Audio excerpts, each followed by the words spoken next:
Hi hello friends, welcome to my channel my food journey Anusha. ಇವತ್ತಿನ recipe ಮೇಕೆ ರಕ್ತದಿಂದ ಪಲ್ಯ ಮಾಡೋದು ಹೇಗೆ ಅಂತ ನೋಡ್ಕೊಂಬರೋಣ. ಮೊದಲು ಒಂದು ಬಾಣಲಿ ತೊಗೊಂಡು ಬಾಣಲಿ ಚೆನ್ನಾಗಿ ಕಾಯ್ದಾದ್ಮೇಲೆ ಎಣ್ಣೆ ಆ್ಯಡ್ ಮಾಡ್ಕೊತಾ ಇದ್ದೀನಿ. ಈ ಮೇಕೆ ರಕ್ತ ಪಲ್ಯ ಏನಿದೆ ತುಂಬಾ ಹೆಲ್ತಿ ಮತ್ತು ಬ್ಲಡ್ ಪ್ರೆಷರ್ ಕಮ್ಮಿ ಆಗೋದಕ್ಕೂ ಹೆಲ್ಪ್ ಆಗುತ್ತೆ. ಇದರಲ್ಲಿ ವಿಟಮಿನ್ ಬಿ ಅಥವಾ ತುಂಬ ಬೆನಿಫಿಟ್ ಇದೆ. ಇದು ಒಂದು ಸತಿ ಟ್ರೈ ಮಾಡಿ ನೋಡಿಬಿಟ್ಟು ನನಗೆ ಹೇಳಿ ಫ್ರೆಂಡ್ಸ್. ಇವಾಗ ಇದ್ರ ಜೊತೆಗೇ ಸ್ವಲ್ಪ ಹಸಿಮೆಣ್ಸಿನ್ಕಾಯಿ ಆ್ಯಡ್ ಮಾಡ್ಕೊತಾ ಇದ್ದೀನಿ. ನಿಮಗೆ ಖಾರಕ್ಕೆ ಎಷ್ಟು ಬೇಕೋ ಅಷ್ಟು ಹಸಿಮೆಣ್ಸಿನ್ಕಾಯಿ ಆ್ಯಡ್ ಮಾಡ್ಕೊಳ್ಳಿ. ಇದ್ರ ಜೊತೆಗೇ ಚಿಕ್ಕದಾಗಿ ಕಟ್ ಮಾಡಿಟ್ಟಿರುವಂಥ 2 ದೊಡ್ಡ ಈರುಳ್ಳಿಯನ್ನು ಆ್ಯಡ್ ಮಾಡಿಕೊಂಡು ಅದರಲ್ಲಿ ಸ್ವಲ್ಪ ಶುಂಠಿ ಬೆಳ್ಳುಳ್ಳಿ ಪೇಸ್ಟ್ ಆ್ಯಡ್ ಮಾಡಿಕೊಂಡು ಕಟ್ ಮಾಡಿಟ್ಟಿರೋವಂಥ ಕರಿಬೇವು ಸೊಪ್ಪನ್ನು ಆ್ಯಡ್ ಮಾಡಿಕೊಂಡು ಚೆನ್ನಾಗಿ ಮಿಕ್ಸ್ ಮಾಡ್ಕೊತಾ ಇದ್ದೀನಿ. ಕರಿಬೇವು ಸೊಪ್ಪು ನೀವು ನಿಮ್ಗೆ ಎಷ್ಟು ಬೇಕೋ ಅಷ್ಟು ಆ್ಯಡ್ ಮಾಡ್ಕೊಬೋದು. ಫ್ಲೇವರ್ ಇದ್ರೆ ತುಂಬಾ ಚೆನ್ನಾಗಿರುತ್ತೆ.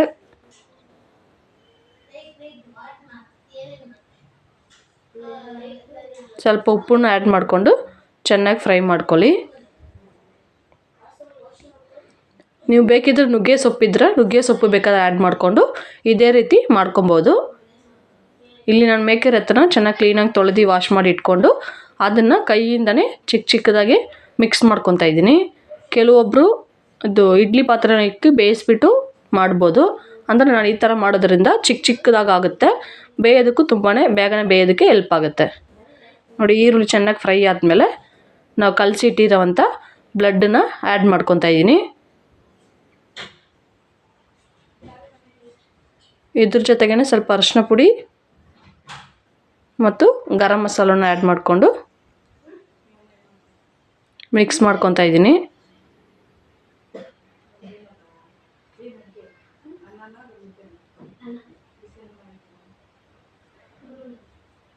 ಅದು ನೀರೇನು ಇದರಲ್ಲಿ ಆ್ಯಡ್ ಮಾಡೋಕ್ಕೆ ಹೋಗಬೇಡಿ, ಅದರಲ್ಲಿರೋ ನೀರನ್ನೇ ಸಾಕಾಗುತ್ತೆ. ಇದನ್ನು ಚೆನ್ನಾಗಿ ಕೈ ಬಿಡ್ದೇ ಮಿಕ್ಸ್ ಮಾಡ್ತಾನೆ ಇರಬೇಕು. ಸ್ವಲ್ಪ ಗಟ್ಟಿಯಾಗಿರೋಂಥ ಪಾತ್ರೆನ ತಗೊಳ್ಳಿ. ಚೆನ್ನಾಗಿ ಮಿಕ್ಸ್ ಮಾಡ್ತಾನೆ ಇರ್ತಾಯಿದ್ದೀನಿ. ಕೈ ಬಿಡೋಕ್ಕೆ ಹೋಗಬೇಡಿ, ಕೆಳಗಡೆ ಸೀದೋಗ್ಬಿಡುತ್ತೆ.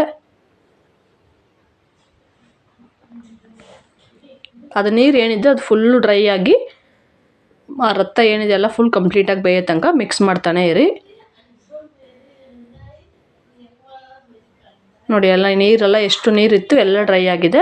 ಇನ್ನೂ ಒಂದು 5ರಿಂದ 10 ನಿಮಿಷ ಚೆನ್ನಾಗಿ ಫ್ರೈ ಮಾಡಿ. ಅದು ನೀರೆಲ್ಲ ಫುಲ್ ಕಂಪ್ಲೀಟ್ ಹೋಗಿ ಅದು ಡ್ರೈ ಆಗಿದ್ದು ತುಂಬ ಟೇಸ್ಟಿಯಾಗಿ ಬರುತ್ತೆ. ನೋಡಿ, ಈ ಥರ ಎಲ್ಲ ನೋಡಿ ಎಲ್ಲನೂ ಡ್ರೈ ಆಗಿದೆ. ಇಷ್ಟು ಉದುರಾಗಿದೆ. ನಾವು ಇದೇನ ಬೇಯಿಸ್ಬಿಟ್ಟು ಮಾಡಿದ್ರೆ ಈ ಥರ ಇಷ್ಟು ಉದುರಾಗಿ ಬರೋಲ್ಲ. ಅದಕ್ಕೇ ಕೈಯಲ್ಲಿ ಇಸ್ಬಿಟ್ಟು ಮಾಡೋದು. ಈಗ ಇದರಲ್ಲಿ ಫೈನಲಾಗಿ ಕರಿಬೇವು ಸೊಪ್ಪು ಮತ್ತು ಕೊತ್ತಂಬರಿ ಸೊಪ್ಪನ್ನು ಆ್ಯಡ್ ಮಾಡಿಕೊಂಡು ಮತ್ತೊಂದು ಸತಿ ಎಲ್ಲ ನೀಟಾಗಿ ಮಿಕ್ಸ್ ಮಾಡ್ಕೊಳ್ಳಿ. ಇದು ತುಂಬ ಟೇಸ್ಟಿಯಾಗಿರುತ್ತೆ. ಇದು ಎಷ್ಟೊಂದು ಜನ ತಿನ್ನಲ್ಲ. ಇದೊಂದು ಸತಿ ಟ್ರೈ ಮಾಡಿಬಿಟ್ಟು ನನಗೆ ಕಮೆಂಟ್ ಮೂಲಕ ತಿಳಿಸಿ ಫ್ರೆಂಡ್ಸ್. Thanks for watching.